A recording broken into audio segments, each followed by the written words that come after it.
Chiarini a Chiarini. Allora, oggi vediamo un po' le notizie. Spero si senta. Ciao Melioda Senghiter. Me lo ricordo, all'università ero sempre che dicevo Mellonnen, Mellonnen, perché era tipo amici in elfico. E quindi ero un po' impazzita per sta cosa, i miei colleghi mi odiavano. Ehm, allora, switchiamo. Adesso appaio anch'io. Ciao. Allora, come prima notizia, andiamo a vedere quello che probabilmente tutti hanno sentito, il problema con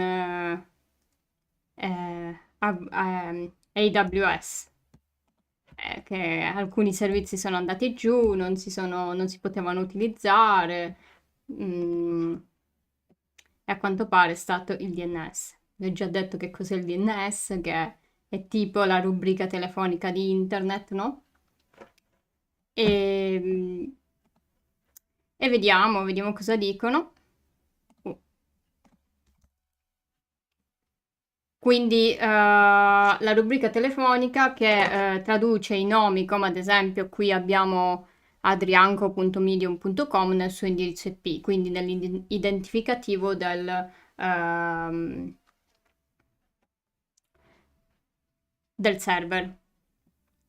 E quindi ogni volta che visiti un sito, il tuo dispositivo fa una richiesta DNS.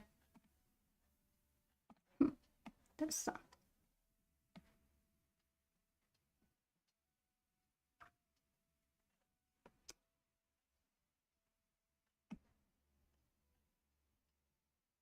Mm. Quindi vediamo un po' cosa dice qui.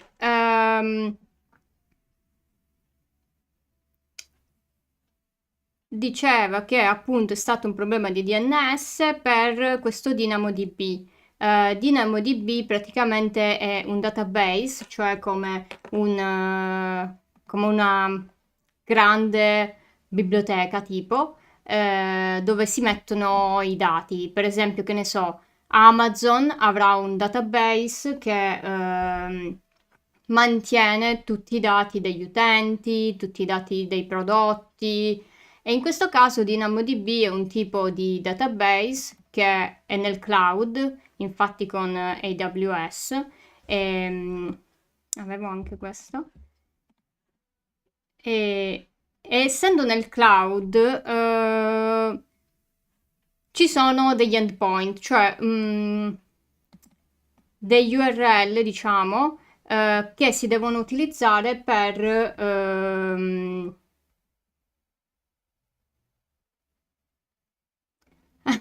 sei già partita in quarta con la lezione, nemmeno il quarto d'ora accademico di riscaldamento.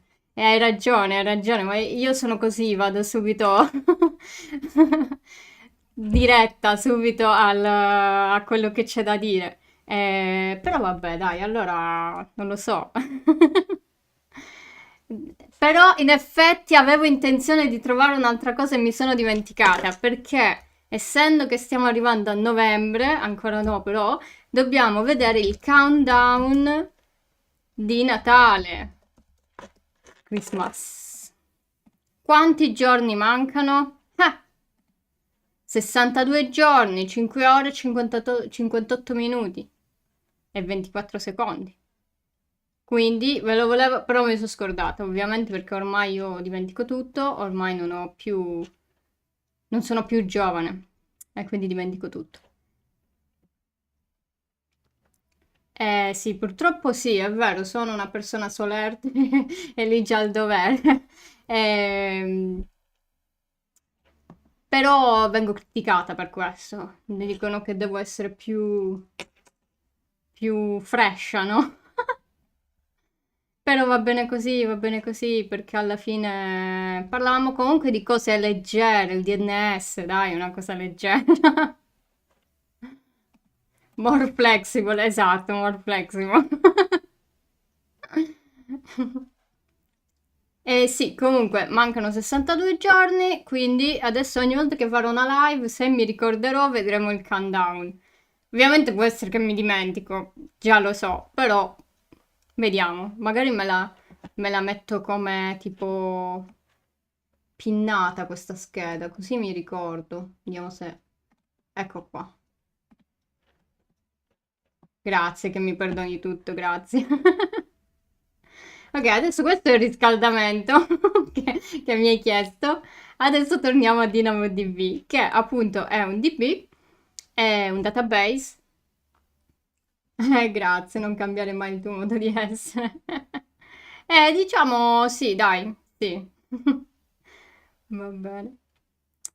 E, e praticamente per raggiungerlo noi dobbiamo avere questo endpoint, che appunto è una parte dell'URL. La cosa è che questo qui è come ad esempio Amazon.com, no? Un dominio. E ovviamente il nostro browser o comunque un dispositivo che si collega deve ottenere il suo IP, perché anche questo comunque è il cloud, ma molti dicono che il cloud alla fine è soltanto il computer di qualcun altro, no? E quindi anche questa avrà un IP e andando giù il DNS noi non possiamo più raggiungerlo perché non ci sarà più la voce che ci dice che questo DynamoDB. In questo caso è stato OSS 1, non sappiamo più il suo indirizzo IP perché non avremo più una corrispondenza con il suo IP. E, e quindi nessuno lo può raggiungere, praticamente. Ecco, infatti qui ad esempio fanno l'esempio con NSLookup che appunto per trovare un modo per trovare l'indirizzo IP e vediamo cosa dice. For me, we transferred in for... Yeah, ok. Esatto, se il DNS si rompe non c'è più un modo di trovare l'indirizzo e quindi infatti nessuno, cioè i servizi che si affidavano a questa regione, perché poi ci sono varie regioni, però quelli che si affidavano a questa regione non raggiungevano più il DynamoDB l'endpoint, quindi dov'era? Quindi questi tre, e quindi non riuscivano a raggiungere il loro DB. Quindi, ad esempio, se c'era un login e i dati erano salvati su questo DB, l'applicazione non poteva più utilizzarli. Oppure, che ne so, per esempio, io volevo accedere a Canva e Canva non era accessibile perché appunto Canva utilizzava questo database e quindi non potevo accedere e ho avuto solo la pagina di errore per un po'. Diciamo che poi l'hanno sistemato abbastanza velocemente. Ehm, Però non... Allora dice che ci sono diverse cause di questo outage, che comunque è questo problema del DNS. La più comune è il cambio di configurazione, che appunto che rompe l'endpoint. Quindi appunto magari hanno cambiato qualcosa nella configurazione di questo DNS, proprio di come raggiungerlo e quindi hanno spaccato tutto. Magari o manualmente o con un update. Ehm, sì, penso qualcosa del genere. O magari sì, magari il fallimento di registrare, di rinnovare la registrazione, no? Perché comunque c'è tutto un, un processo. E ovviamente poi questo fa nascere un problema comunque, cioè fa notare una cosa, perché se i servizi si affidano soltanto ad un provider cloud, come ad esempio AWS o Azure o Google Cloud, poi hai questi problemi. Quindi non si ha una copia e se succede qualcosa si spacca tutto. La cosa bella è... Vediamo, devo cambiare un attimo. Ah, non ci sono. La cosa bella è che Chris Greer, che che a me piace un sacco come content creator. Ha parlato di questo, solo che lui parla molto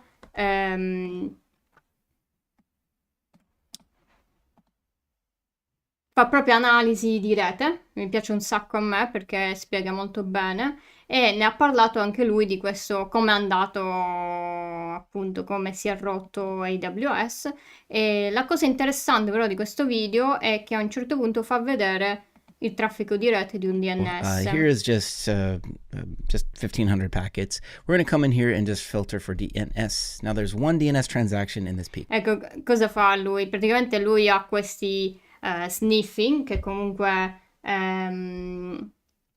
non sono altro che un sentire la rete, per esempio, che ne so, se siete collegati al wifi e siete in una stessa, o magari Ethernet, magari quindi con il cavo, ma anche wifi, vabbè, siete nella stessa rete, potreste vedere il traffico di rete. Chiaramente è criptato, è cifrato, quindi non è che potete vedere tutto, però ad esempio il DNS non è cifrato, quindi le richieste DNS le potete vedere. Cioè, ci sono dei casi in cui è cifrato, ci sono anche dei protocolli, però non sono così tanto usati. E quindi andiamo a vedere. And just to show you from an analyst perspective, just if we're on the client side, DNS can appear pretty simple. It's just a query and then a response. Sì, esatto, c'è una query, quindi una domanda e una risposta, perché appunto se io voglio collegarmi a youtube.com faccio una richiesta al DNS e il DNS mi risponde. Cioè, è abbastanza semplice da dire. Poi ovviamente dietro è molto più complesso, però quello che poi il risultato è questo alla fine. However, there's a whole lot more that goes into it. That's what we're going to unpack in this series. But to keep it simple and high level for this video, here's our query. It goes out very simply. It's going over, this DNS is going over UDP. Pin that for later. We'll talk about that. Sì, vabbè, I got my transaction ID. I've got a query that goes out. This is just one. Ecco, vedete, è una sola domanda, anche adesso lo dice, con una query. In questo caso, quindi una domanda. In questo caso, chi ha fatto questa domanda voleva sapere l'indirizzo IP di mailpatriots.in. One question, and if I expand this out, I'm looking for mail.patriots.in. Okay, great. Now I'm looking for a type A record. So what that means is it's an IPv4 address. Sì, il tipo A, perché comunque le query hanno vari tipi. Uno di questo è A, e quindi IPv4, è IPv4, perché c'è IPv6 e IPv4, appunto l'identificativo del dispositivo. Non sto qui cioè sono diversi praticamente, però è sempre un identificativo. That I'm looking for to associate to this domain. Instead of punching in an IP address into a browser, I want to resolve its name. All right, so I see the response come back. Here's my DNS query response. Here's that same transaction ID. Questa è la risposta. Oltre a vari parametri, vediamo la risposta. That's one way that Wireshark can relate those two things together. It uses that transaction ID. And then I can see that same query that was asked, but this time check out the answer. All right, here we go. So now this is the response that came back. Hey, asker, you were asking for mail.patriots.in. Whoa, there's a canonical name. That means that domain could also be known in a different way. How? Well, the name that it also can be known at is patriots.in. If we come Esatto, qui c'è solo questa cosa in più che appunto il DNS gli dice che mail.patriots.in si può chiamare anche patriots.in soltanto, quindi è come se ad esempio io ciccio.amazon.com e il DNS mi dice guarda puoi raggiungerlo utilizzando soltanto amazon.com. down here and take a look at that next response. E poi mi dà appunto l'indirizzo IP, vedete? Qui è tipo A perché appunto è l'IPv4 e poi abbiamo l'indirizzo, quindi banalmente, diciamo, è questo a grandi linee. Patriots.in, this is the IP address that you're actually looking for. Time to live, this is how long you can. Sì, vabbè, poi parla di altre cose, però è interessante questo, l'analisi dei pacchetti, no? Perché comunque potete vedere chiaramente, cioè ci sono, lui comunque mette sul suo GitHub, quindi il repository GitHub, tutti questi file che potete comunque utilizzare se volete, quindi è molto bello. E quindi questo diciamo che per il DNS ci sono delle protezioni. Per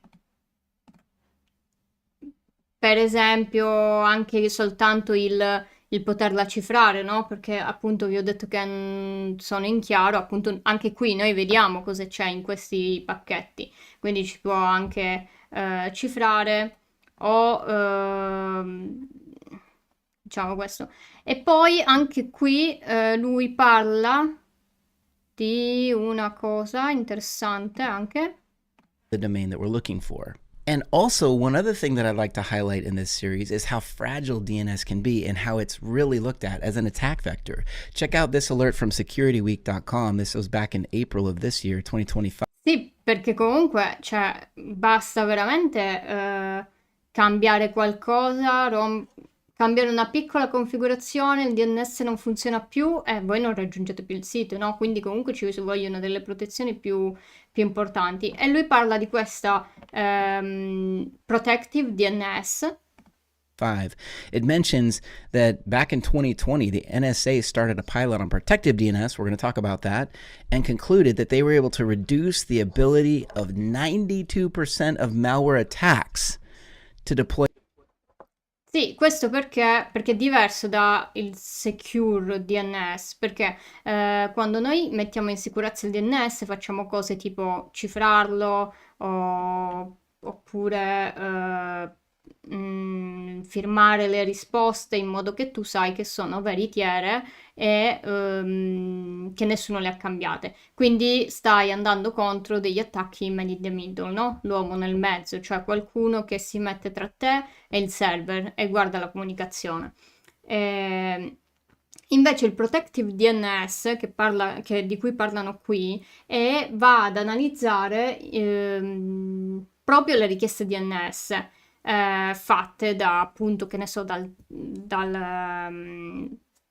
PC o dal telefono e in caso blocca quelle che vengono da domini di cui si sa che sono malevoli, quindi non lo so, adesso non so un dominio malevolo, però diciamo che se ciccio.com è segnalato come malevolo verrebbe bloccato. E quindi poi ti blocca la risoluzione, no? E quindi è interessante questo perché ovviamente se un dominio, in questo caso come youtube.com appunto, è riconosciuto come malevolo può essere bloccato. Il problema viene se non è riconosciuto come malevolo o se si usano magari endpoint come il cloud, no? Cosa succede in quel caso? Questo si vedrà in futuro.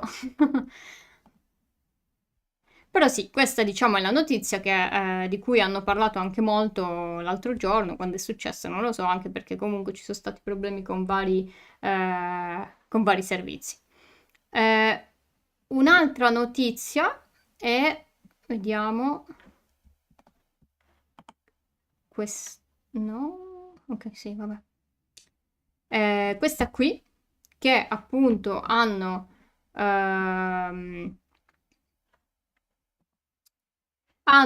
fatto, hanno attaccato F5, non il tasto, ma praticamente F5 è un'azienda di sicurezza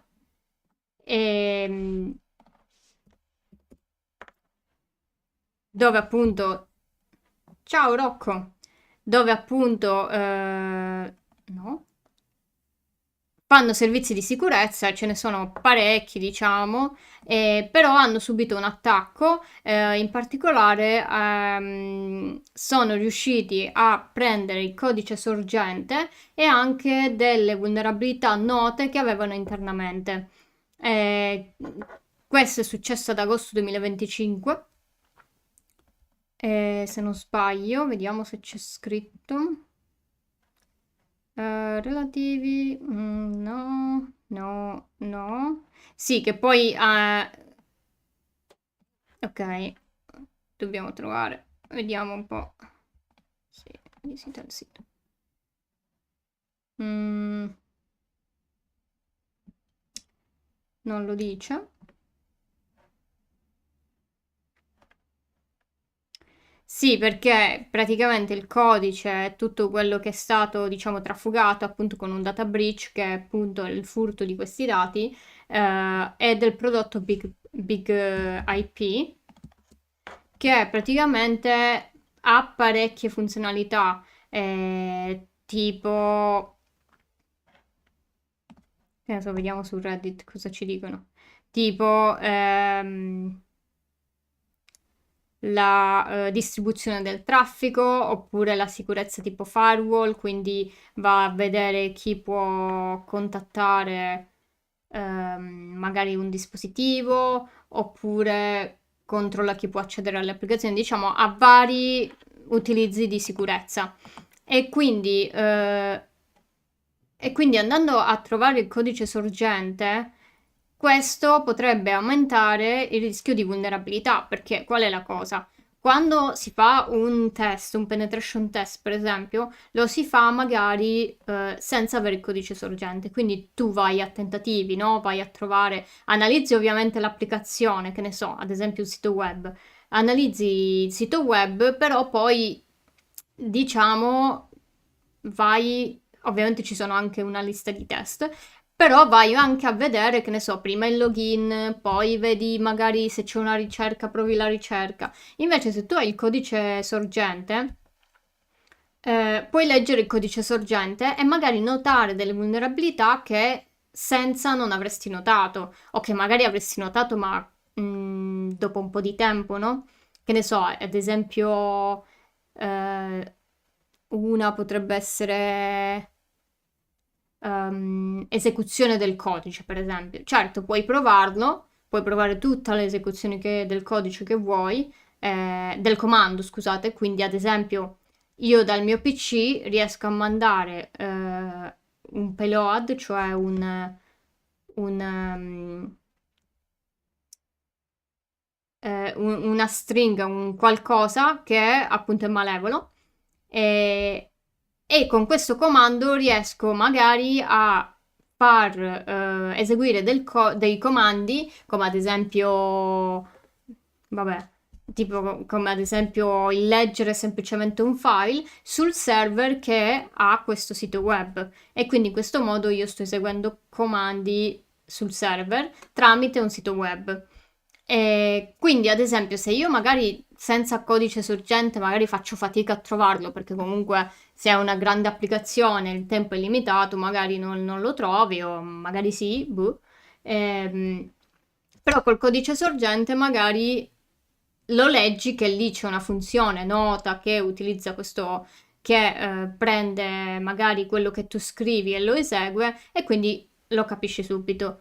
E quindi il problema è questo, che loro avendo preso il codice sorgente eh, possono appunto leggere il codice sorgente e trovare vulnerabilità più semplicemente. Questo appunto veniva detto che e in più sono stati trovati comunque delle vulnerabilità che adesso comunque hanno risolto, però erano interne, erano note interne e quindi appunto per questo il titolo che 266.000 dispositivi sono a rischio perché questo servizio, questo prodotto comunque è utilizzato, è vastamente utilizzato e utilizzando magari una versione che non è aggiornata ad adesso, perché comunque adesso hanno rilasciato degli aggiornamenti, si potrebbe essere potenzialmente a rischio perché appunto chi ha rubato il codice sorgente e queste vulnerabilità note a loro potrebbero utilizzarle, quindi appunto se uno lo utilizza deve aggiornare. E poi vediamo un po' cosa ho saltato qui. No, questa è la stessa. Questa è la stessa. La stessa? Salvata 1000 volte, proprio perché è importante. Ah, poi questa notizia ehm, che ci sono stati dei falsi LastPass e Bitwarden ehm, che sono praticamente dei gestori di password. Gestori di password, non so cosa ho detto. E appunto credo siano non offline, sì, sono praticamente online, però gestiscono le vostre password. Penso che possono creare anche password, non lo so, non li utilizzo. E quindi la cosa è stata che con una campagna di phishing, perché poi è sempre quello, hanno utilizzato dei finti, appunto LastPass e Bitwarden, per appunto prendere poi, eseguire codice sul computer delle vittime. Ecco, tipo questa è l'email, loro dicono, notate qui il dominio che usano per le email, che appunto non è lastpass.qualcosa, ma è tipo lastpassjournal.blog. E, e, e oltretutto vedete che dicono, qui c'è stato un problema, quindi devi aggiornare è semplice, scarica l'applicazione da qui. E se voi vedete il sito non è lo stesso perché appunto il sito di LastPass è comunque lastpass.com. Invece qui usano lastpassdesktop.com oppure anche Bitwarden è lo stesso, no? Bitwarden desktop è quello falso. Però è chiaro che se vi arriva un messaggio così e non si fa attenzione, eh, perché poi oltretutto il soggetto, no, dell'email è noi siamo stati hackerati, aggiorna immediatamente. Questo è sempre qualcosa del phishing, no? Darti quella cosa che ti mette pressione, ti mette fretta e quindi devi aggiornare immediatamente. Tu non hai neanche il tempo di pensare, devi fare tutto subito. Però è stato interessante, appunto. E poi cosa succedeva? Praticamente si scaricava questo software malevolo e si eseguiva perché ovviamente l'utente poi voleva eseguirlo e, e quando c'è l'esecuzione, appunto, l'hackerino prendeva accesso al PC da remoto. Vediamo se dicono. Vabbè, non so cos'è questo sincro. Vediamo. Vabbè, pare che sia un programma per prendere appunto accesso remoto, no? Un po' come quando. Tipo quando magari qualche persona tecnica tipo dell'IT deve prendere accesso remoto al vostro PC perché deve fare qualcosa. Che magari chiamate l'help desk o queste cose qua. E poi infatti ti arrivava proprio. Ah no, dice che questo è un altro.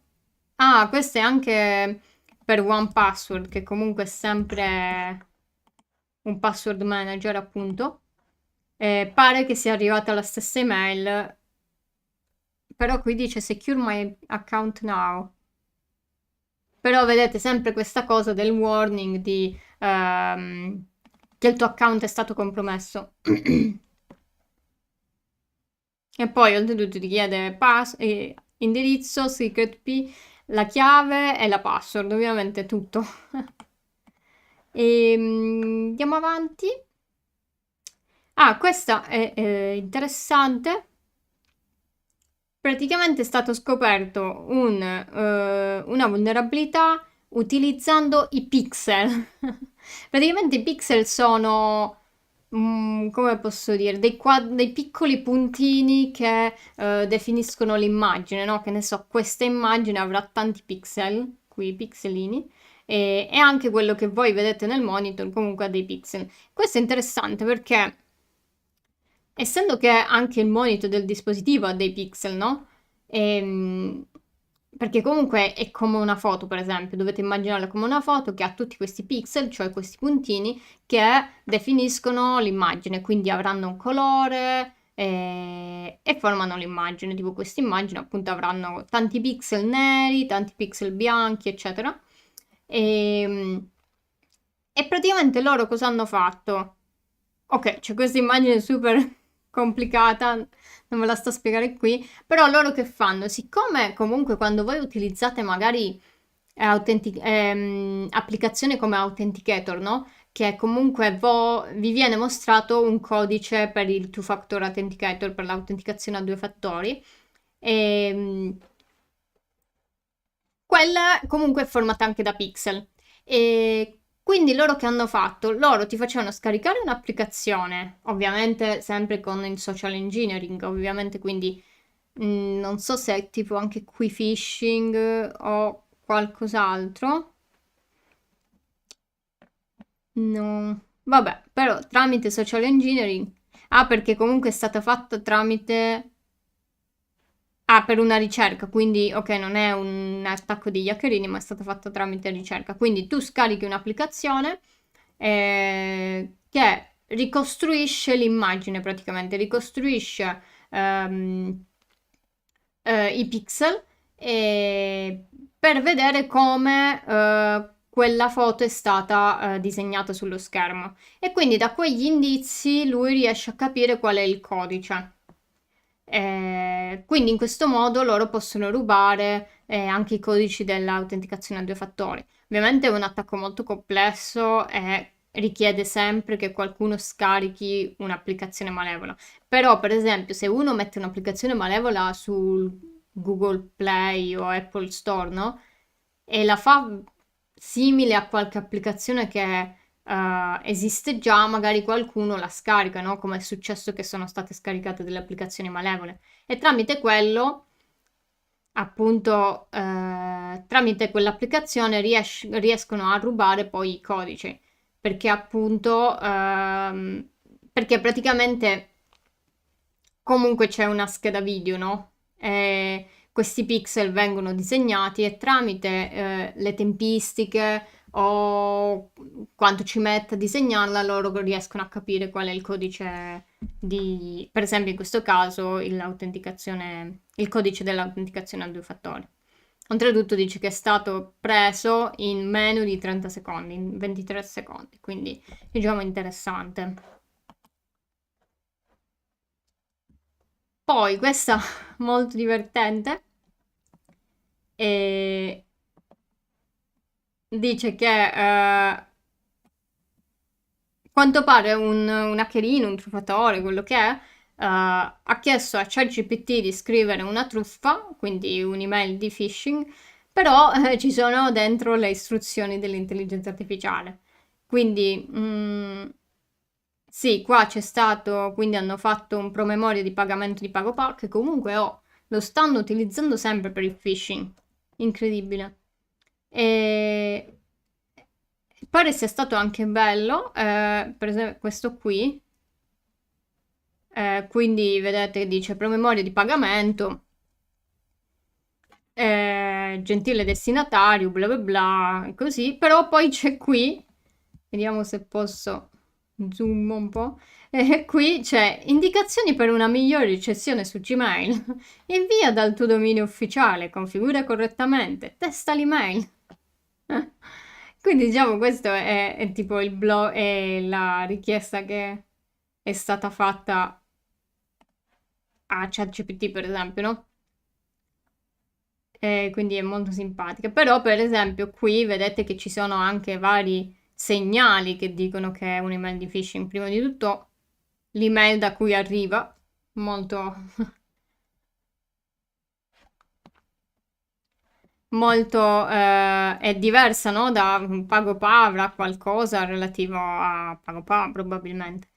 Poi, oltretutto, gentile destinatario, io mi aspetto da una cosa di pagamento, mi aspetto almeno il cognome, no? Però tutto il resto, diciamo, è fatta bene, comunque c'è anche i tasti, anche qui hanno messo un riferimento, delle date, delle cifre, no?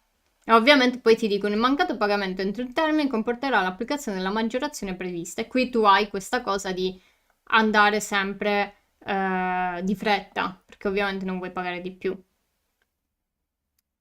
E quindi sì, finiscono per autosabotarsi. Quindi è stata simpatica, diciamo. Ah, è bello qui, come succede a tanti utenti frettolosi, anche il truffatore ha copiato e incollato così com'era.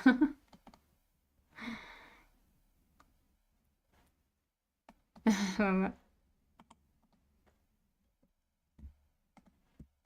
Poi, altra vulnerabilità, eh, praticamente ci sono TikTok, che comunque è un'applicazione nota, continua, diciamo, a mandare a, non so, pushare, tipo, eh, spingere, spingere video che contengono appunto info stealer nei click fix attacchi. Voi direte, cosa stai dicendo? Praticamente il, il click fix praticamente è vediamo se c'è. Esatto, questi qui. Praticamente è una tecnica sempre di social engineering che vi dice se vuoi aggiustare questa cosa nel tuo computer, scarica questa applicazione o lancia questi comandi. Per esempio, che ne so, qui dice come attivare Spotify Premium senza pagare di più. Magari lancia questi comandi o scarica questa applicazione perché tu pensi, vabbè, se lo posso fare, me lo dice un video, lo faccio, no? Eh, Però il problema è che poi ti fanno lanciare comandi che magari eseguono info stealer in questo caso, che sono dei virus, dei malware ehm, che rubano dati, come per esempio credenziali, cookie, quindi la vostra sessione praticamente viene utilizzata per la sessione. Ho fatto anche un video sugli infostealer, se volete andatelo a vedere. E la cosa è che TikTok non verifica questi video, anche perché non so come sarebbe proprio, cioè dovrebbe esserci forse una persona che controlla. E, però insomma state attenti, non lanciate comandi a caso, soprattutto diciamo, non lo so, per scaricare Spotify se dovete lanciare un comando, non lo so.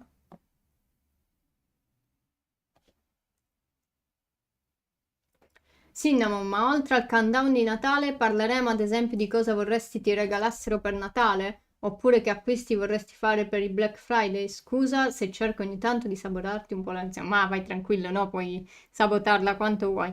Oddio, al Black Friday mi sa che non compro niente, perché comunque non penso mi serva niente. Cioè, ci devo pensare perché poi uno dice non ti serve niente e poi bam esce qualcosa. Però, boh, vediamo. In realtà non ci avevo ancora pensato, mi hai dato un ottimo input per pensarci. Per Natale, oddio, per Natale, sì, forse una cosa sì, forse non lo so, ci devo pensare. Sono una persona che ho già tutto, in realtà no, però sto cercando, diciamo che quest'anno ho un po' esagerato, però diciamo che vorrei evitare di comprare altre scemenze, ecco, quindi non lo so, vediamo. Anche spiritualmente, ma probabilmente sì, spiritualmente fatto passi in avanti, diciamo ancora da lavorarci, ma ho fatto passi da avanti, questo sì. Però insomma non sono perfetta, quindi ho i miei difetti, molti difetti. Però sì, boh, per il Black Friday non lo so, voi cosa comprate? Datemi. No, purtroppo non ho raggiunto la pace dei sensi. Soprattutto al lavoro, diciamo.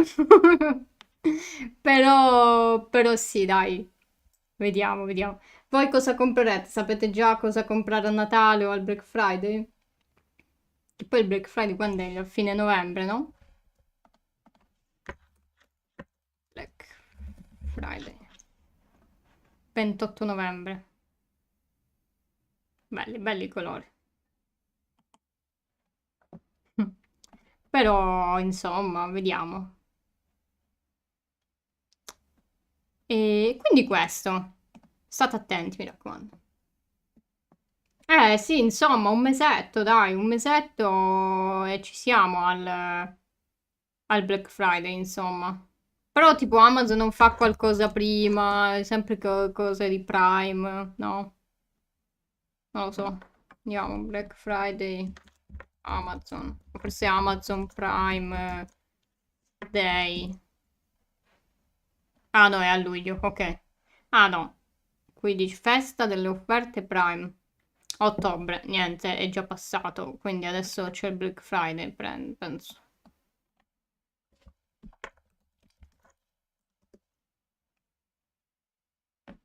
Sì, insomma.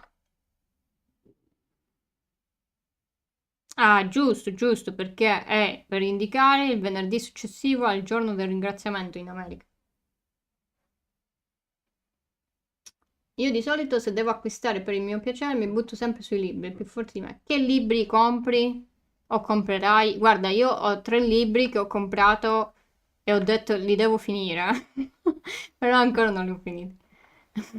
Cioè, 2 non li ho proprio iniziati. No, uno l'ho iniziato, l'ho interrotto perché ho iniziato un altro libro e uno non l'ho proprio iniziato, però diciamo era disponibile, ho detto me lo compro ora, se no poi non è disponibile. Però, insomma, vediamo se li finisco, se li finirò mai. E uno sono a più di metà, quindi buono. Però gli altri due, uno non l'ho proprio iniziato, quindi sì, li inizierò, li finirò. E poi ce n'è uno che non ho finito. Non ho finito, che è grosso, e devo finirlo. Solitamente saggistica ho una libreria piena di libri che devo ancora leggere, ma mi piacciono i libri proprio come oggetti fisici. Vabbè, sì, sì, comunque sono belli anche da vedere, messi lì magari, sono belli. No, io ho un mobiletto tipo di quelli dell'IKEA quadrati e ho i libri lì. Bibliofilo, mio malgrado. Vabbè, ma alla fine si sa che comunque si compra. Con chi parlo sempre mi dicono: Sì, sì, ho comprato questi libri, però ancora ne devo leggere tot. Però ne compro ancora, quindi diciamo è una droga. Però sì, dai, ci sono tanti libri. Poi tu mi avevi detto l'altro libro di. Mi sa quello per tornare a vivere, tipo quello se c'è un disastro. Collezionismo, è vero, collezionismo ossessivo, compulsivo, non lo so, però sì, sicuramente collezionismo, perché poi tu dici voglio leggere quel libro, però sai che tu non hai finito il libro precedente, però lo compri perché dici prima o poi lo leggerò, però poi magari non lo leggi, quello è il problema. La ricostruzione della civiltà, esatto, non mi veniva in mente, sì, sì. Quello bel libro, quello va comprato. È un must have. Chiudiamo. E altra notizia, pare che usare una VPN per vedere contenuti per adulti in Wisconsin sarà reato. Ora, io questa ve l'ho presa come notizia perché dico, ma come fai a capirlo? Cioè, dicono che i provider di servizi internet devono bloccare le connessioni. Però voglio dire,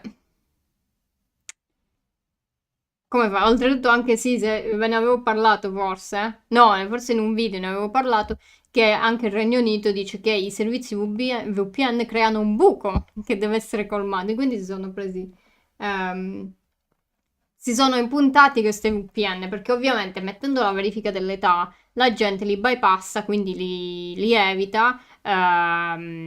Oltretutto si parla anche in Europa di verifica dell'età, andatevi a vedere il mio video, anzi ve lo do, importante, molto, molto importante perché bel video, mi faccio i complimenti. Cioè, non lo so se è bello, però diciamo spiego un po' di cose, però quindi se volete andarvelo a vedere, io ve lo metto qui. Ah, tra l'altro c'è anche questa notizia, pare che il polpelmo faccia mele. No, non sapevo di questa. Faccia. No, questa non la so, mi dispiace. Aspetta. Di Lino Banfi.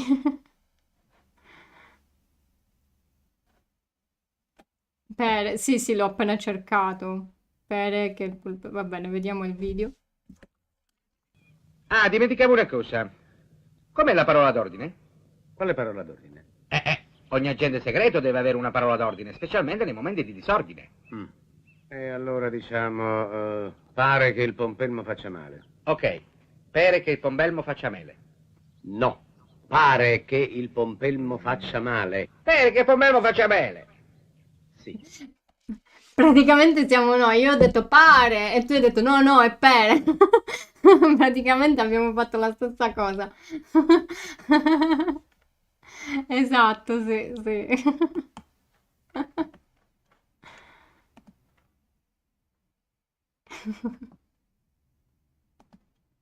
E quindi niente, vogliono bloccare queste connessioni alle VPN proprio per evitare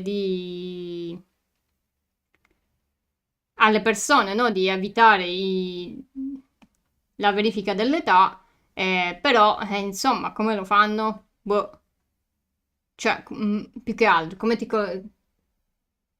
che genialate, ci divertiamo. Vabbè, io mi diverto veramente con poco, certe volte rido a battute proprio bassissime, che ne so, non lo so.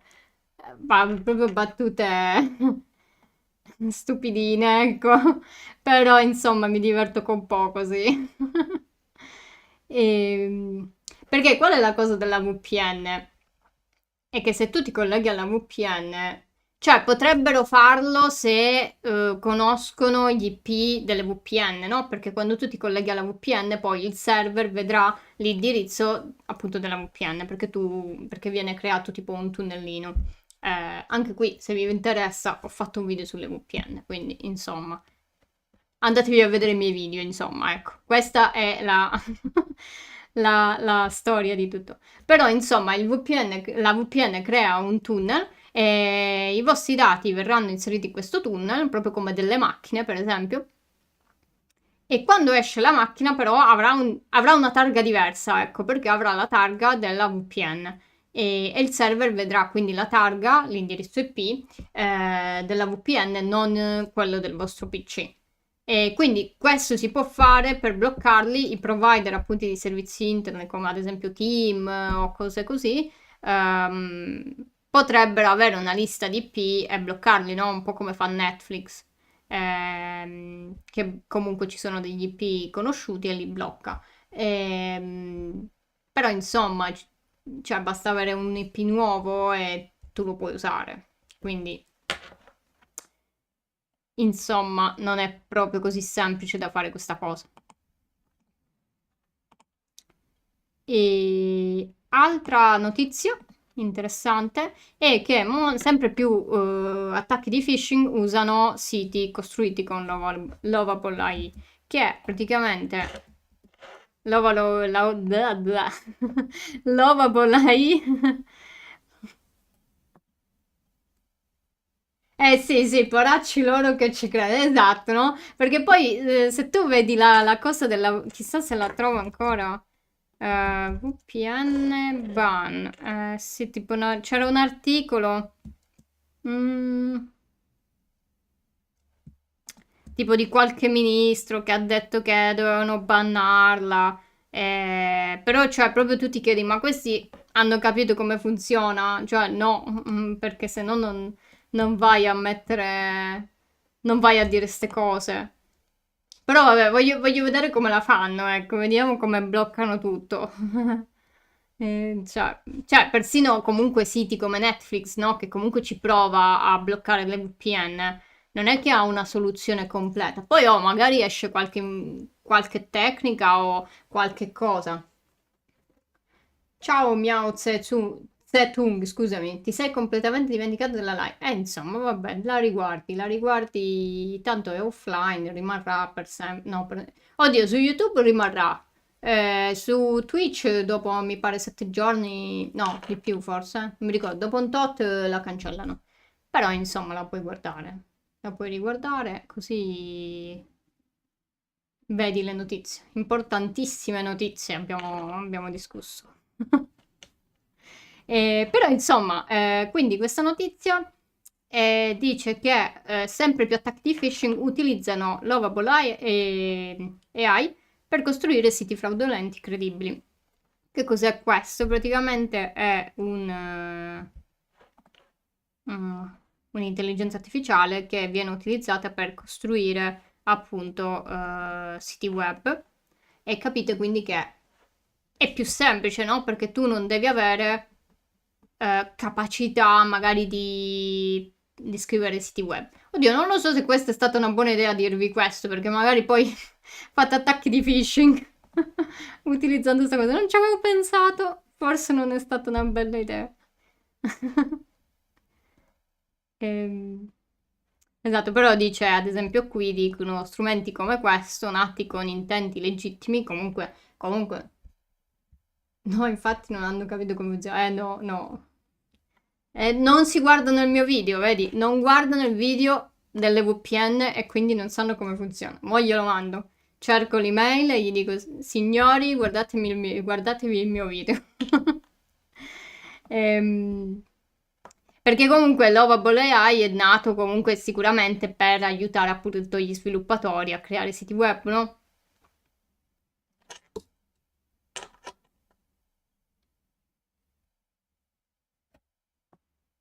Lovable per me resta sempre una linea di abbigliamento intimo. Ah, non lo sapevo, ok. Sto aspettando anch'io, anche PayPal mi aveva bloccato, lo sto utilizzando. Sì, comunque si possono usare, no? Nel senso...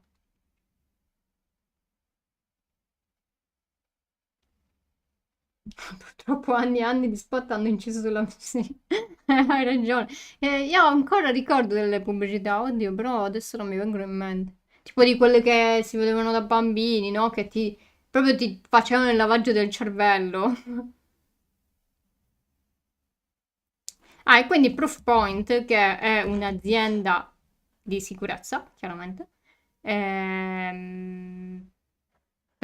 soprattutto per email, sicurezza dell'email, ha visto l'utilizzo sempre più... ma io non so che pubblicità è questa, è Lovable. Vediamo. E a me esce ormai... Ah, abbigliamento intimo. Ah, è quello con la V. Sì, sì, ho capito. Però così faccio pubblicità, te lo dico. E quindi hanno identificato l'uso sempre più esteso di queste piattaforme. E le campagne dicono includono phishing di credenziali, sì, anche con autenticazione a due fattori, perché comunque è possibile, raccolta di dati finanziari, portafogli cripto. Dai, ma sono buoni, io non li ho mai utilizzati. Quindi se sono buoni per me va bene, gli faccio tutta la pubblicità che voglio. Però ovviamente li devo provare prima, perché sennò che pubblicità faccio? Poi perdo la mia autorità, la mia integrità morale, no? Quindi me ne mandano uno, io lo provo e poi faccio ancora la pubblicità.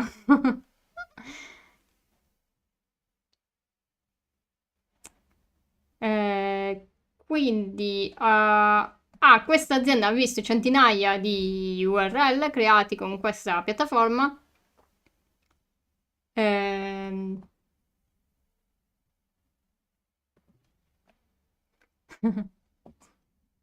Sì, li devo provare, poi faccio la pubblicità. Invia i video così sanno cos'è una VPN. Esatto, glielo mando e e così lo imparano. Che poi anche nel video della verifica dell'età in realtà io critico questa cosa, quindi basterebbe quello. Così sentono le mie critiche. Critiche by Cinnamon Sack. Mi pare di aver fatto una critica su queste cose. E quindi questo, niente, soltanto questo, state attenti al phishing, come sempre. Poi, io ne ho preso un botto, mi sa. Poi, vabbè, attacco informatica agli aeroporti europei che si era sentito, a quanto pare il ransomware Everest rivendica l'attacco, quindi appunto che c'è stato il 20 settembre. Guarda, sono molto... Potrei farlo un video critiche di Simo, come ho fatto quella di fanpage, no? Faccio un video lo sai che se faccio delle reaction, ancora delle reaction, potrei chiamare la playlist video critiche. È una bella... un bel nome, video critiche by Cinnamon Sack. Questa sarebbe molto bella, con un cuoricino comunque, perché, cioè, si devono dire le cose, ma sempre con gentilezza. Quindi sempre con gentilezza, mi raccomando, senza insultare la gente. Quindi è così. Phishing è una questione seria, si deve aiutare la gente a capire il pericolo e come dire. Esatto, esatto. È quello che cerco di fare con il mio canale YouTube. Ho parlato di vari attacchi, come anche l'attacco telefonico, no? Il phishing o lo smishing semplicemente. Però sì, secondo me se ne dovrebbe parlare di più e far vedere come riconoscerli. Certo, ovviamente non è sempre facilissimo. Una volta mi è arrivata un'email che sembrava mandata proprio dal mio account email, però per fortuna è stata mandata in phishing. Per fortuna, oddio, forse non ci avrei creduto perché diciamo il contenuto era molto... era una storia che non poteva reggere con me, quindi probabilmente. Però dicevo, bella, bella, diciamo che però se arriva qualcuno che magari non lo capisce è pericoloso, ecco. E... e quindi niente, praticamente nel portale ufficiale della Cyber Gang Everest Ransomware è comparsa una nuova sezione dedicata appunto a questo Collins Aerospace, che appunto è uno dei principali fornitori. Qui lo dicono, appunto dicono che hanno questo database che appunto è sempre un archivio, perché solitamente in ransomware come funziona? Rubano dati e poi li rivendono, no? Oppure, cioè, diciamo ci sono vari tipi di ransomware. Esatto, con pasta questo è un leggero languorino forte. Sì, perché comunque ci avviciniamo all'ora di cena, quindi il mio cervello è già a dire devo mangiare, quindi... Diciamo che oggi gli attacchi phishing sono più credibili rispetto al principe di Arabia di 10 anni fa. Però guarda, ti dirò, ancora arrivano questi. Hai ragione, però ancora arrivano questi dei principi di Arabia. Non è recentemente, però forse l'anno scorso mi è arrivata l'email di phishing del principe di non so dove che dovevo aiutare e se l'avessi aiutato dopo un po' mi avrebbe dato milioni e milioni, non lo so. E io ho fatto, cioè io sono stata felice di questa cosa perché non l'avevo mai ricevuta e quindi mi sono sentita parte del gruppo, ecco. Parte del gruppo che riceve queste email. Poi ovviamente l'ho segnalata come phishing e l'ho eliminata. Però, però sì, esatto. Principe Ali a Babu, non lo so, non mi ricordo. Però sì, adesso sono molto più sofisticate, anche gli attacchi sono molto più complessi, quindi per questo ci vorrebbe molta più sensibilizzazione su questi argomenti. Aladdin della Disney, mai visto. Vabbè, sì, certo, l'ho visto, però purtroppo non mi ha contattato Aladdin con il suo tappeto magico. E quindi ransomware ti chiedono un riscatto, ti prendono i dati e ti chiedono un riscatto. In questo caso è stato richiesto... Ah no, qui hanno messo una serie di timer e annunci relativi alla pubblicazione, proprio perché a volte non... oltre a richiederti il riscatto, sì, esatto, ecco, questo gruppo per esempio pubblica progressivamente i dati esfiltrati, quindi i dati rubati, sul suo portale, sul dark web, se l'azienda non accetta di pagare il riscatto. E qui parlano di documenti riservati, credenziali, vabbè, FTP, un servizio, vabbè, archivi di database e comunicazioni interne. Ecco, questo si chiama estorsione doppia. No, no, mi piacciono i cartoni Disney, Mi piacciono. Però, oddio, qual è l'ultimo che ho visto? Non lo so. No, a me in generale piacciono i cartoni, mi piacciono anche in realtà i film animati, anche quelli tipo dei bambini. Devo dire la verità, perché hanno delle storie struggenti certe volte. E tu dici, ma che carini. Poi hanno questi disegni super carini, no? E tu li guardi e dici che carini. E quindi certe volte li guardo. E la Disney comunque li ho guardati. Li ho guardati l'ultimo. Vabbè, diciamo, adesso Star Wars è della Disney, eh. Quindi non è che non mi... Cioè, io critico anche questa scelta, che comunque i nuovi film non mi piacciono, e, quindi diamo la colpa alla Disney. E, però no, mi piace, quindi non ho mai detto che non mi piace Disney. Poi, cioè, poi non mi voglio... non voglio avere Disney come nemico, capito? Perché è il capo del mondo, diciamo, ormai ha tutto. C'era il meme, aspettate che... Vediamo se lo trovo. Disney. Mm, World Boss. Vediamo. Bene. Non lo so. C'era il meme tipo che ormai Disney era il capo di tutto. Niente fornitura. Ho capito, solo carini, niente fornitura Disney. No, vabbè, alcuni sono belli, proprio belli. Ora però non lo so quali... Disney film. Dai, vediamo. E ultimamente non ne sto guardando, in effetti, cioè... Però che ne so, questo mi è piaciuto, come si chiamava? Questo l'ho visto. Come si chiamava? Non mi ricordo. Ah, no, no. La spada nella roccia più bello di tutti e di sempre. No, vabbè, sì, sì, è un bel film. Ah, Encanto, c'era scritto. Cioè, questo l'ho visto, per esempio. Ah, non li consideri quelli moderni. Vabbè, sono belli alcuni, tipo Ratatouille. Ratatouille è bellissimo. Dai. Oppure, vabbè, alcuni. Vabbè, poi io sono cresciuta comunque con le principesse, quindi, cioè, tutti i film delle principesse li ho visti. Poi Tarzan, vabbè, ce ne sono infiniti, dai. Dumbo, avevo il pupazzo di Dumbo addirittura. Il Re Leone, cioè, comunque, non ho mai detto che non mi piace Disney. E quindi doppia estorsione perché dopo che ti rubano i dati, li cifrano e minacciano di pubblicarli online. Dumbo, che tristezza. Sì, è triste, molto triste, sì, sì. Credo che da piccola ho pianto per Dumbo. Che poi ho pianto anche per Pikachu, sapete, cioè...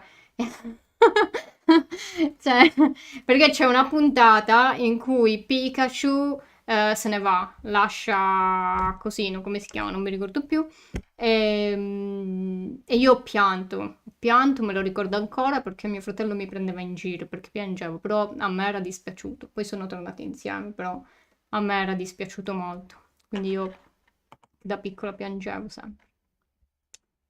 E poi un'altra notizia.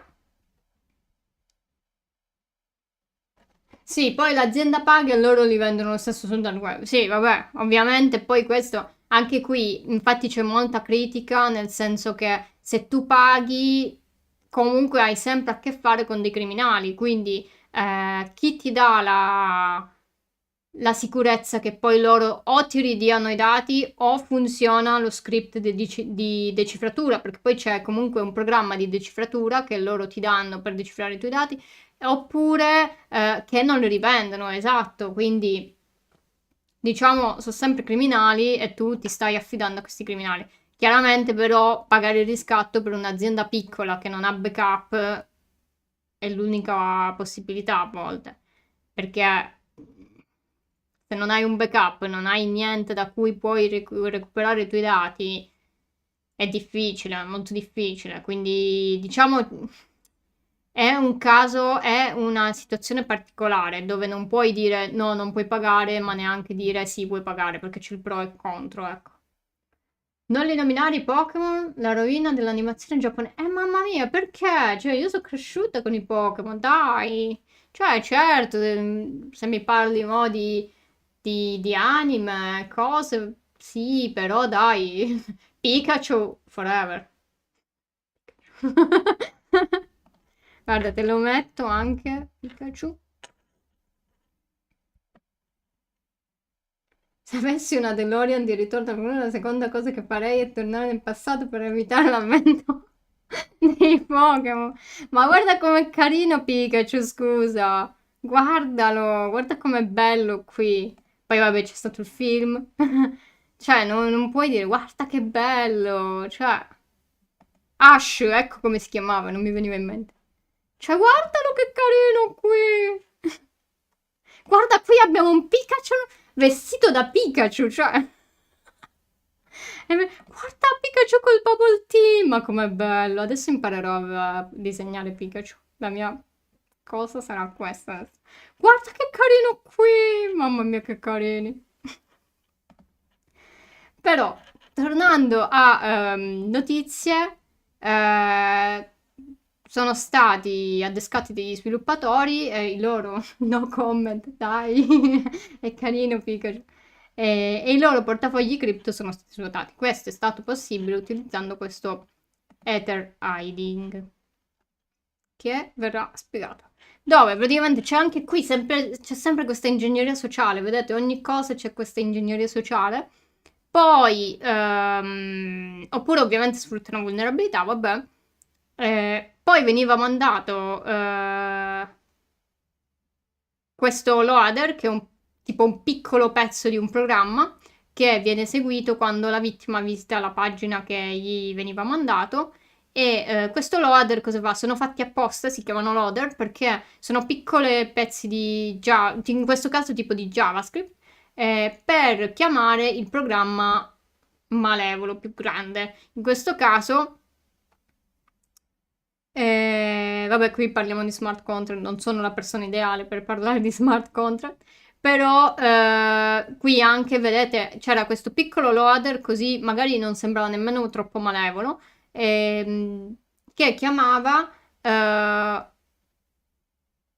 un altro faceva una chiamata per ottenere un payload così memorizzato nello smart contract. Adesso no, oddio, smart contract. Sì, che è un protocollo che vengono utilizzati appunto con le blockchain. Ora non voglio aprirvi questa parentesi. Però insomma utilizzavano questo payload e poi veniva eseguito. La cosa qui interessante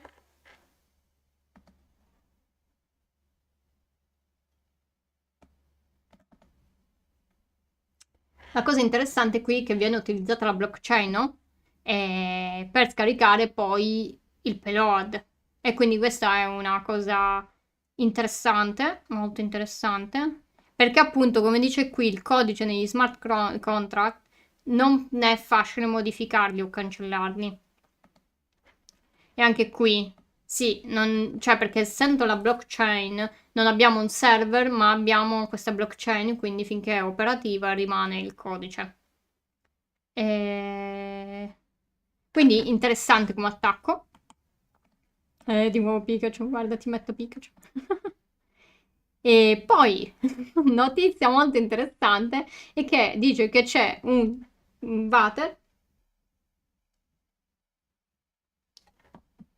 Ah, No More Ransom Project, ok, non lo sapevo. No More Ransom Project. Ah, ok, non lo sapevo, interessante.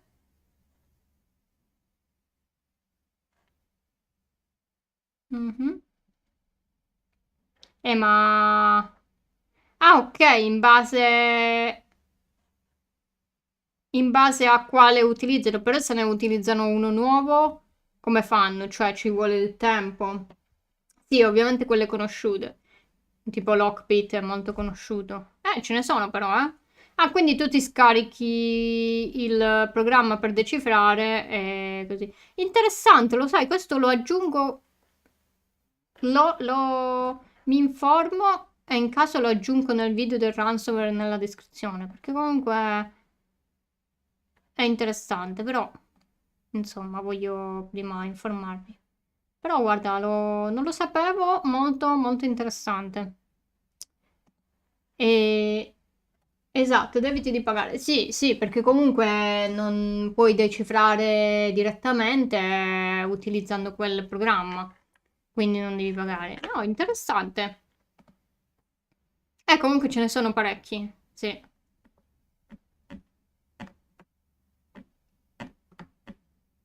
Ok, bello. Insomma, un po'. Su un po'.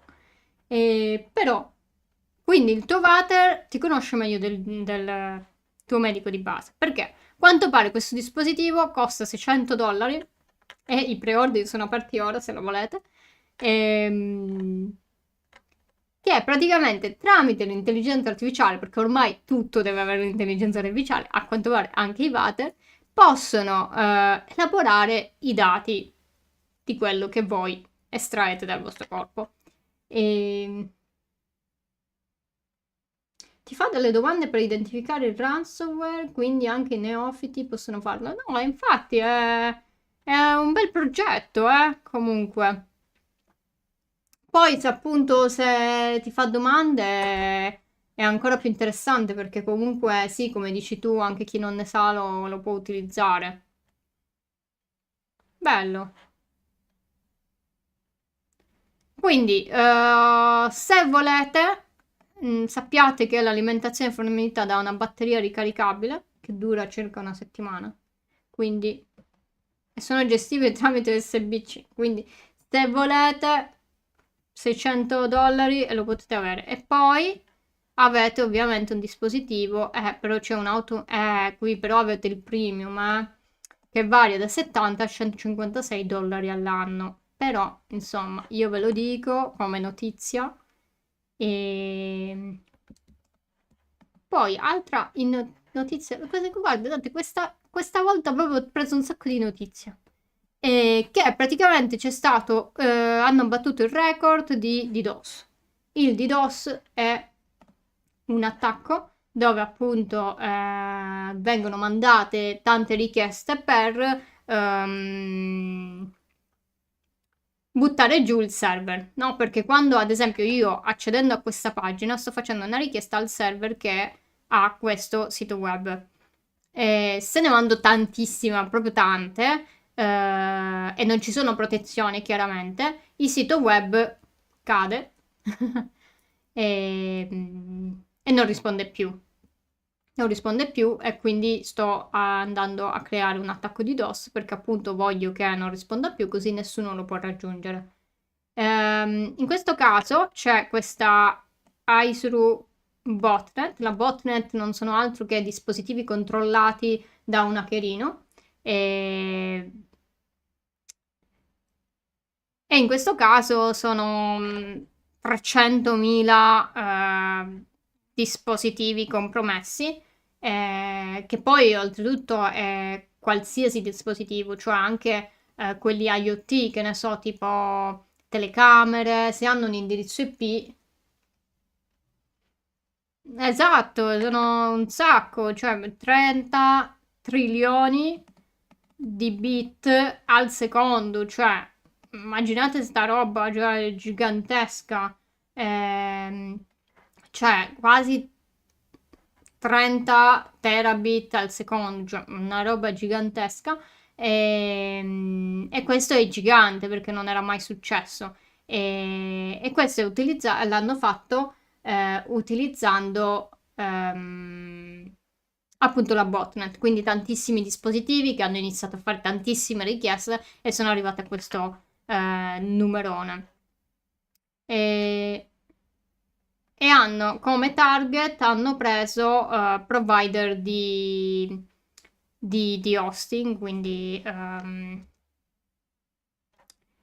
ISP tipo, quindi tipo Team, robe così, o server di gioco, tra cui anche Minecraft fa molto simpatica. E insomma, quindi hanno battuto questo record, giusto per dire battiamo record. E poi penso che stiamo finendo, sì, dai, 4, altri 4. Queste le ho aggiunte ieri perché queste in realtà non c'erano, però siccome il mio modem è morto ho detto ma vediamo che notizie ci sono e ho aggiunto delle notizie, giusto per non farci mancare niente.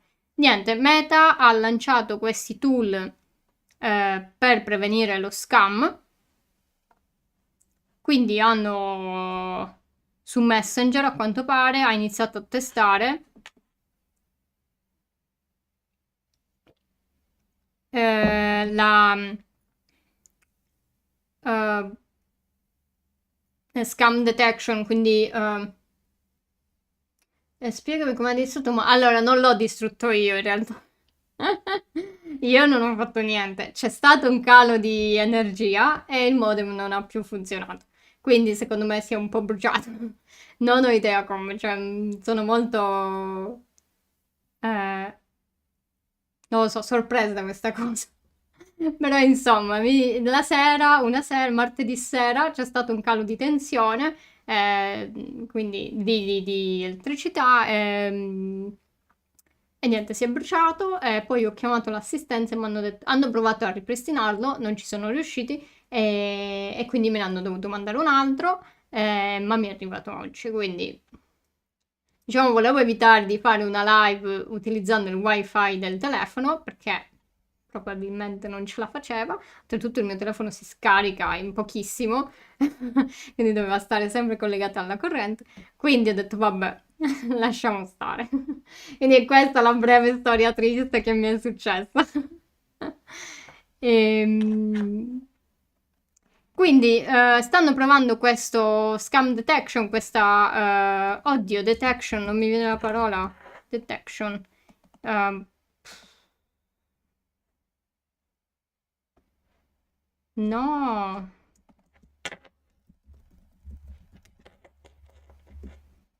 Hola. Individuazione, rilevamento, va bene. Scoperta di scam, va bene. E quando uno scam potenziale viene trovato, l'utente verrà notificato con delle azioni suggestive. Ciao Alex. Quindi una roba tipo così. La chat potrebbe essere sospetta, oppure che ne so, abbiamo trovato questi segnali di scam. Insomma, è una cosa interessante. Speriamo funzioni bene, insomma.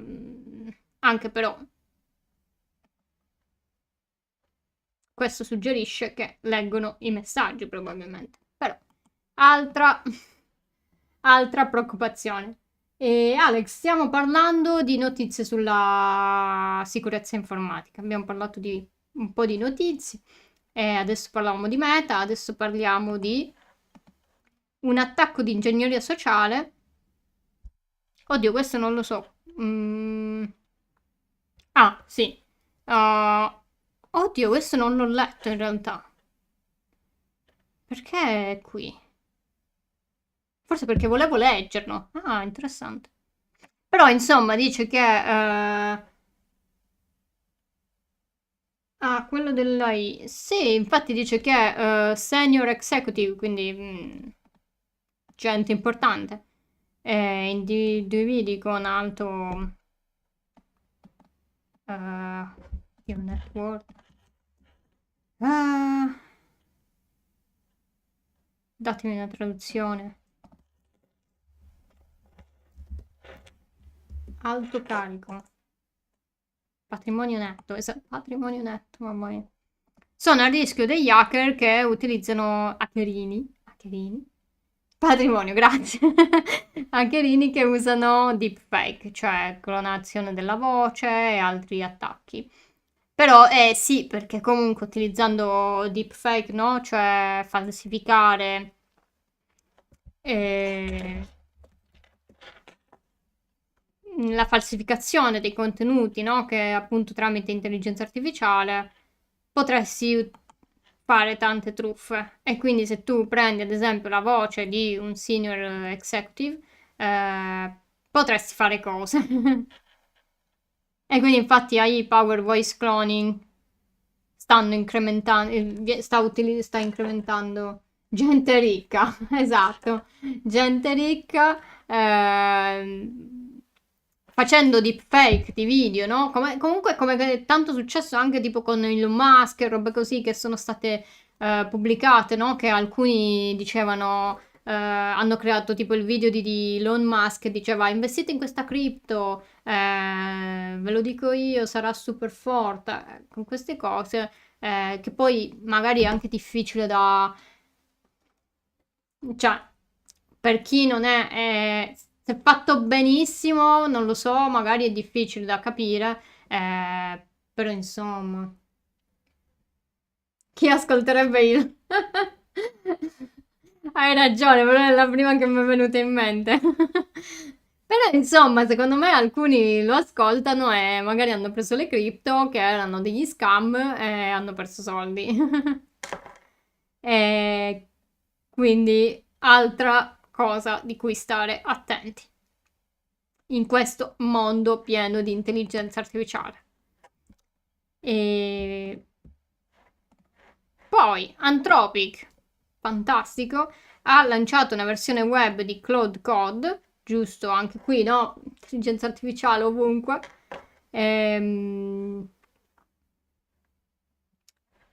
Per il codice si scrive da solo. Io dico, prima di fare qualcosa, anche se lo dice un esperto del settore, tocca un minimo informarsi. Hai ragione, però purtroppo la gente magari non si informa. Questa è la cruda realtà. Cioè, magari si scocciano, ma anche perché a volte magari uno manco ci pensa, nel senso se uno segue Elon Musk, no? E mi dice di fare questa cripto, io lo faccio subito perché dico se me lo dice, poi magari se aspetto non perdo l'occasione e lo faccio subito, no? È sempre quella cosa un po' dell'ansia e di dover far subito, se no perdi l'occasione, se no devi pagare di più, se no ti prendono l'account, tutte queste cose, sempre quella alla fine è la cosa. Quindi Cloud Code. Dio, non lo so se è proprio una buona idea farsi scrivere codice. È già successo con Dogecoin. Vedi, Cloud programma bene ma è caro. Ah, ok, non lo sapevo. È già successo con Dogecoin ma senza intelligenza artificiale. Ecco, vedi?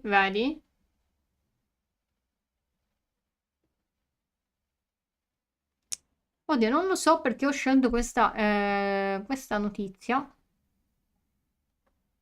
Ok, forse per dirvi che non so se è una buona cosa che il codice si scriva con l'intelligenza artificiale. Presto fino al 90% del codice.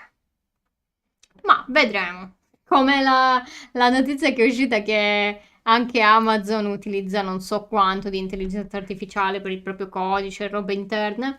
E poi c'è stata la cosa del DNS, no? Il crollo di DynamoDB che di cui ho parlato all'inizio. Quindi ha fatto ridere questa cosa. E poi ultima notizia. Azure sotto attacco, giusto per parlare di nuovo del cloud. app false che imitano Microsoft Teams e portali di Ezio. AWS è imprecato per quel giorno. Immagino, sì. Però dai, comunque hanno sistemato abbastanza velocemente, no? Comunque non mi pare che è durato un giorno il problema. Cioè, tipo io, come dicevo, volevo usare Canva, la mattina non funzionava, il pomeriggio funzionava, quindi almeno quello ha funzionato. Credo che il 50% passa da lì. Sì, infatti la cosa che molti poi hanno un po' fatto notare è che se si fa, se si utilizza soltanto un provider, poi succede qualcosa e hai il tuo sito va giù. Quindi, insomma, va bene il cloud, ma vabbè, diciamo il DNS poi, cioè, per quanto sia veramente una roba fragile, no? Perché poi succede una roba così, cade tutto. Però, cioè, non è così, non succede così spesso, da quello che io so. Poi voi mi direte, sì, succede così spesso, dovrebbero fare delle cose. Non lo so, vedremo. Vedremo il futuro con questa intelligenza artificiale. Magari l'intelligenza artificiale creerà un DNS che non cadrà mai. Chi lo sa?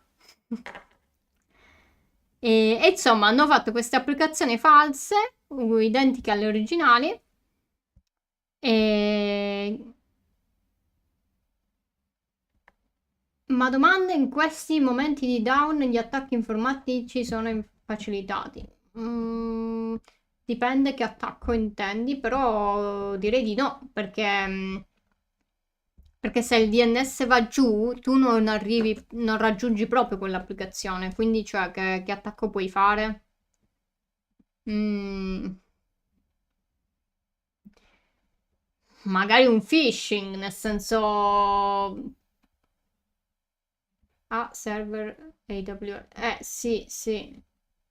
Se comunque tu non puoi raggiungere un server, non raggiungi proprio la pagina web, no? Quindi che attacchi fai? Non lo so, magari appunto di ingegneria sociale, nel senso tu puoi mandare un'email per dire se vuoi sistemare fai questo.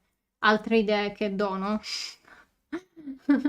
Questo video sarà, questa live sarà bannata per sempre. Non lo so, però guarda, è una domanda interessante, quindi io la chiedo a ChatGPT. Ma in questi momenti di down tipo DNS, gli attacchi sono facilitati? Vediamo cosa ci dice. Esatto, magari durante il down ti spediscono un'email. Se stai riscontrando problemi con l'accesso, clicca qui. Esatto. Allora dice sì. Ok. In generale, un down DNS può agevolare alcuni tipi di attacco, ma non è automatico. Soggetti a phishing. Attacchi di man in the middle o reindirizzamento perché la fiducia nelle risposte DNS cala, quindi magari tu crei qualcosa. Vabbè, qui parla però di compromissioni di resolver, quindi forse è un po' più complesso. Sì, parla comunque che magari tu ti fai un resolver finto e così chiedono a te invece di chiedere a quello reale, però insomma è complesso con quello di AWS. Poi parla sì di phishing, servizi secondari, no? Allora dice reindirizzamento del traffico, phishing, punto.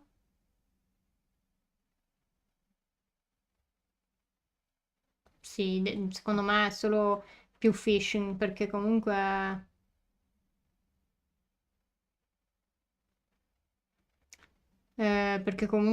altri attacchi forse sono molto più complessi. Sono entrato su Superflex e non avevo più l'account Max. Insomma, non costa assai l'account Max.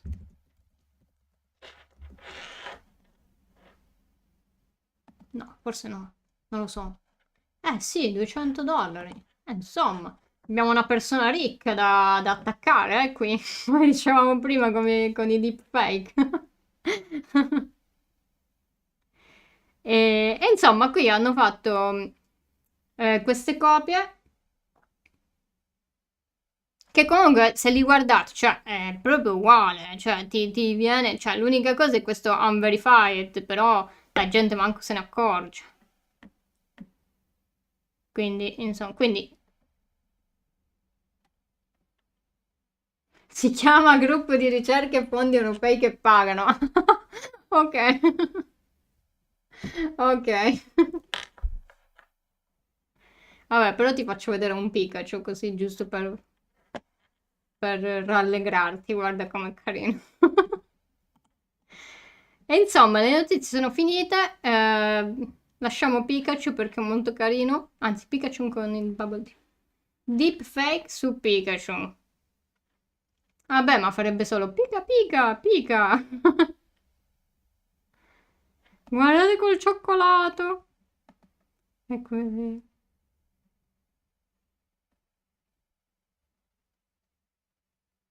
Allora, un video su privilege escalation su Linux e Windows. Guarda, sarebbe molto interessante. Verrebbe lunghissimo perché e non coprirei neanche la metà. Cioè, privilege escalation. Che è praticamente la privilege. Che l'ho scritto male pure. Privilege escalation è una scalata dei permessi. Praticamente, tipo Windows ha diversi permessi degli utenti, quindi utente normale, diciamo, l'admin e l'escalazione di questi privilegi è appunto prendere per esempio l'admin. Se creassi un meme coin a tema Pika, Pokémon Company, in quanto si incazza... secondo me si incazza, secondo me... Da povero cittadino a presidente della Repubblica. Mi piace, guarda, quando farò un video sulla privilege escalation farò esattamente questo esempio, quindi e ti ringrazierò nel video. Se mi ricorderò, chissà quando lo farò. Però in caso sappi che ti ringrazio per l'esempio. E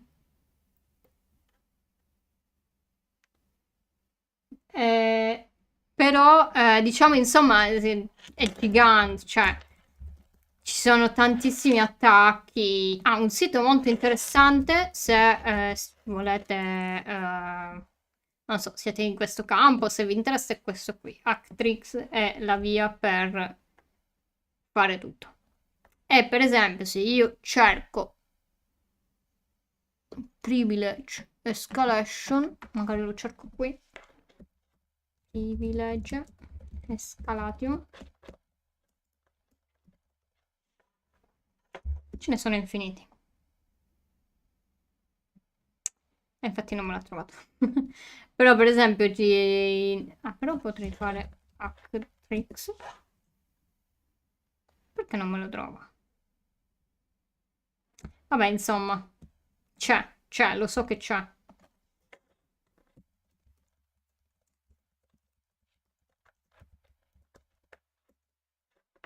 Se scrivessi giusto.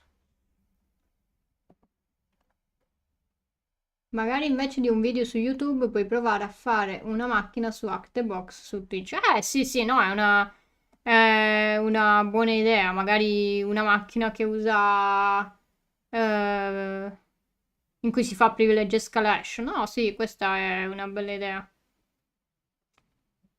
Però ce ne sono infinite. No, infinite no, ma saranno finite. Però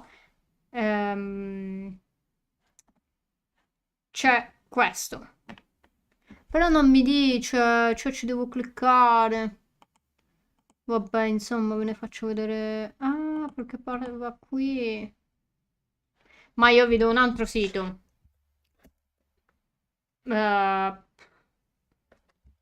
Di pins. Bam.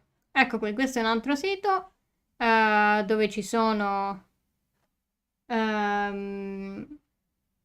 dove ci sono appunto Vabbè, qui i binari di Linux che possono essere usati anche per privilege escalation, per esempio. Prendiamone uno, qualsiasi. Per esempio...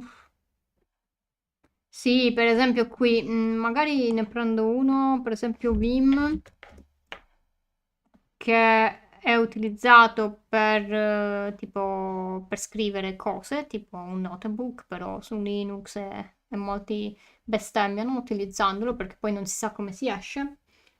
Vim, esatto, Vim. No, dai, non è così semplice, non è così difficile, dai. Due punti, Q. Se non volete salvare, ci aggiungete anche un punto esclamativo e siete a posto. Ecco.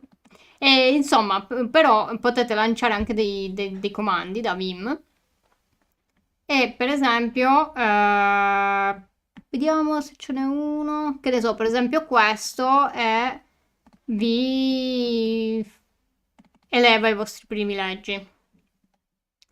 Detta in maniera semplice, poi dovrei andare a vedere che cosa dicono. Però ce ne sono, anche su Vim ce ne sono parecchi che magari qui non ci sono.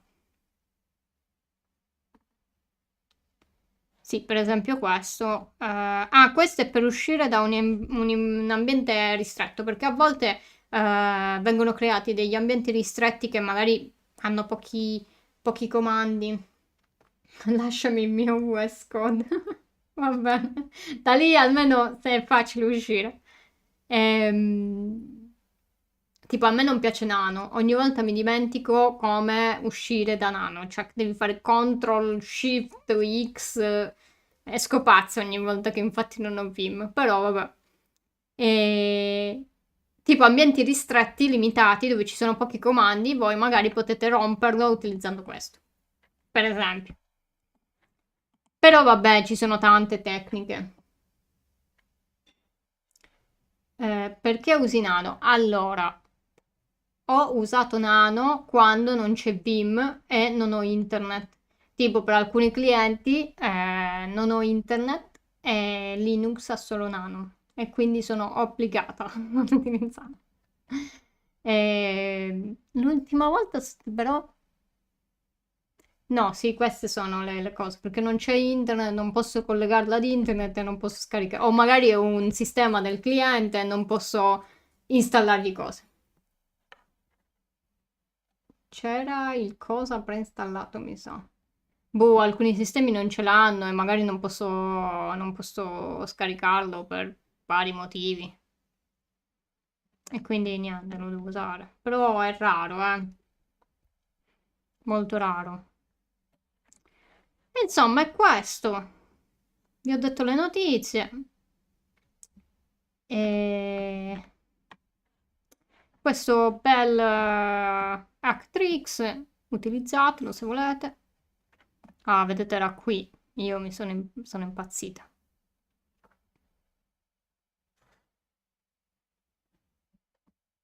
Ah, ci sono pure comandi utili Linux, se volete. Vedete, è molto bello, eh? C'è mobile, network, un sacco di roba. C'è anche cloud, adesso c'è anche cloud. Hanno pure delle certificazioni per il cloud. Però è interessante.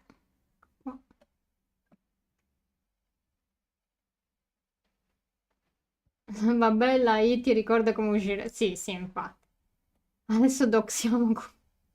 Grande, c'è anche mobile. Sì, sì, c'è tutto. C'è anche hardware, physical, binary exploitation. Comunque, fatto molto bene. Oh, hanno anche dei to-do perché non ce li hanno. Vedete, adesso c'è anche nei to-do c'è test e l'LM. Andare fuori, ok. Sì, però c'è poi... Ah, i security anche. Ah, ah. Hanno aggiunto questa parte. Il materiale per mobile è più difficile, sì, da trovare, sì, hai ragione.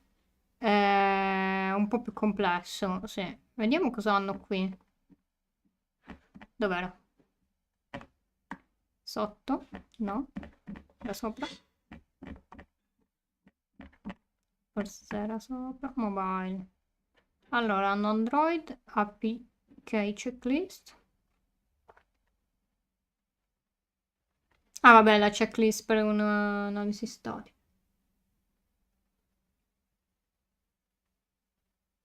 Cinnamon, che tu sappia, quando l'azienda di cellulari non rilascia più aggiornamenti di sicurezza, si può fare qualcosa oltre che stare estremamente attenti? Oddio, non lo so, penso che non si possa fare, cioè forse se tipo lo rutti e gli cambi cose. Fammi vedere.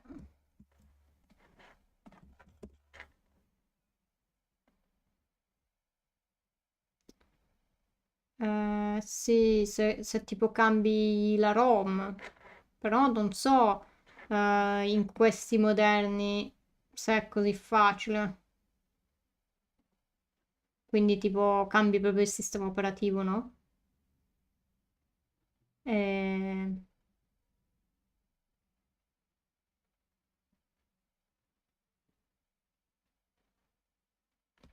Però pare che ce ne siano.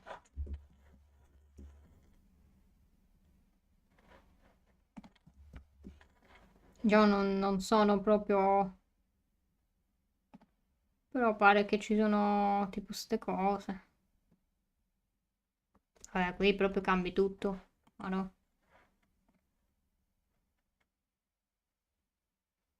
Però insomma devi cambiare proprio tutto.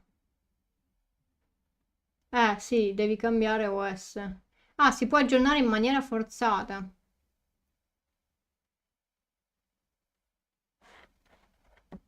Purtroppo o stai attento o cambi tutto. Però diciamo, come diceva Alex, potresti avere conflitti poi con l'hardware, quindi.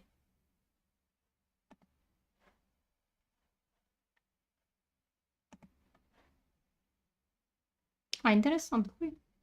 Cambio il cellulare e basta, vabbè. Va bene, insomma, abbiamo visto un po' di cose. Se volete. Sì, probabilmente se cambi forse formatta anche la memoria. Quindi perdi tutto. Infatti dovresti fare un backup prima.